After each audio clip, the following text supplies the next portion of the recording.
8 फेरों का 8वां वचन। स्वाति ने इसी साल शहर के कॉलेज से पढ़ाई पूरी की है और अब उसके लिए जगह जगह से रिश्ते आने लगे हैं। स्वाति से ज्यादा उसके रिश्तेदारों को उसकी शादी की चिंता है, इसीलिए जो भी स्वाति के घर आता वो किसी नए लड़के की खबर जरूर ले आता। अरे दीदी, ये फोटो देख के बताओ कैसा है। राहुल नाम है लड़के का, मेरी सहेली की बहन का बेटा है। अपनी स्वाति के साथ एकदम प्यारी जोड़ी लगेगी इसकी। जरा दिखाना, फोटो तो बढ़िया लग रहा है। कोई गलत आदत वादत तो नहीं है ना इसे? और कमाता कितना है? अरे कोई गलत आदत नहीं है दीदी, आप कहो तो एक मीटिंग करवा देती हूँ, फिर सब कुछ फाइनल कर लेना। हाँ हाँ, ये सही कह रही हो तुम। संडे को स्वाति के पापा भी घर पे ही रहेंगे।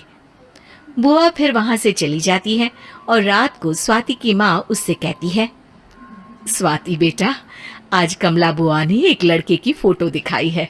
संडे को वो लोग मिलने आ रहे हैं, तैयार हो ना तुम बेटा? अरे मम्मी, आप कहाँ कमला बुआ के चक्कर में आ जाती हो? अभी इतनी जल्दी कोई शादी वादी नहीं करनी है मुझे। अरे बेटा, अच्छा लड़का है, बुआ जानती है उसे अच्छे से। हाँ स्वाति बेटा, एक बार मिल तो लो, बाद में देखेंगे आगे क्या करना है। वैसे तो कमला रिश्ता लाई है तो मना करने का तो कोई सवाल ही नहीं उठता। संडे की सुबह होती है और कमला बुआ राहुल और उसके मम्मी पापा को लेकर स्वाति के घर आती है। अरे आइए आइए भाभी, इसे अपना ही घर समझिए। इनसे मिलिए, ये मेरे भैया और ये मेरी भाभी है। नमस्ते भाभी जी, ये है हमारा लड़का राहुल, सरकारी नौकरी की तैयारी कर रहा है ये। वैसे आपकी बेटी कहाँ है? अरे स्वाति बेटा, बाहर आ जाओ। वैसे कितनी पढ़ाई की है स्वाति ने? जी, पोस्ट ग्रेजुएट है हमारी बेटी साइंस में। ये सब तो ठीक है, पर घर संभालना जानती है या नहीं? हमें कौन सी इससे नौकरी करवानी है, नौकरी तो मेरा बेटा करेगा ही। पर मैंने इतनी पढ़ाई की है और आप चाहती हैं कि मैं घर पर ही बैठी रहूं? अरे स्वाति बेटा, ये बड़ों की बात में तुम कहाँ बोल पड़ी? हम सब देख लेंगे क्या करना है क्या नहीं। हम तो इसी बात में विश्वास करते हैं कि घर के लड़कियां घर में ही रहे तो ज्यादा अच्छा रहता है। वरना भाई साहब, आप तो आजकल के हाल जानते ही हैं, कितनी घटनाएं होने लगी हैं औरतों के खिलाफ। स्वाति बेटा, रसोई का काम तो पूरा जानती हो ना? शादी के बाद तुम्हें ही संभालना है वो सब।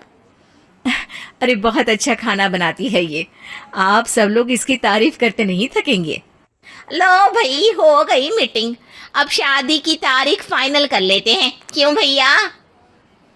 भाई, हम तो पंडित जी से चर्चा करने के बाद ही तारीख फाइनल करेंगे। सालों से हम उनकी बातें मानते हुए आ रहे हैं। लड़के वाले और कमला बुआ की बातें सुनकर स्वाति एकदम नाराज हो जाती है और उसे लगने लगता है कि शादी के बाद उसे घर पर ही बैठना पड़ेगा। लेकिन घर वालों के आगे उसकी एक नहीं चलती और उसे शादी के लिए हाँ कहना पड़ता है। शादी का दिन आ जाता है और सब मंडप में जमा होते हैं।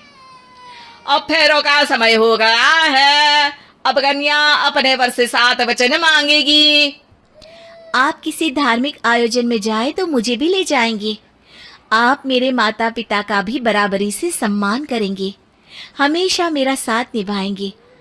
आपको दोनों परिवार की जिम्मेदारियां बखूबी निभानी होगी। हर जरूरी बात में मेरी भी राय लेंगे। आप सभी गलत आदतों से दूर रहेंगे।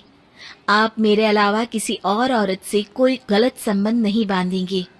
ये 7 वचन पूरे हुए, वर क्या तुम्हें ये सारे वचन मंजूर है? जी हाँ पंडित जी, मैं सारे वचन अच्छी तरीके से निभाऊंगा। अरे वाह वाह, बढ़िया तरीके से सब काम संपन्न हो गया। तो इसी के साथ विवाह संपन्न हुआ और आज से ये दोनों पति पत्नी हुए। 1 मिनट पंडित जी, अभी एक वचन लेना बाकी है। अब कौन सा वचन है बेटा?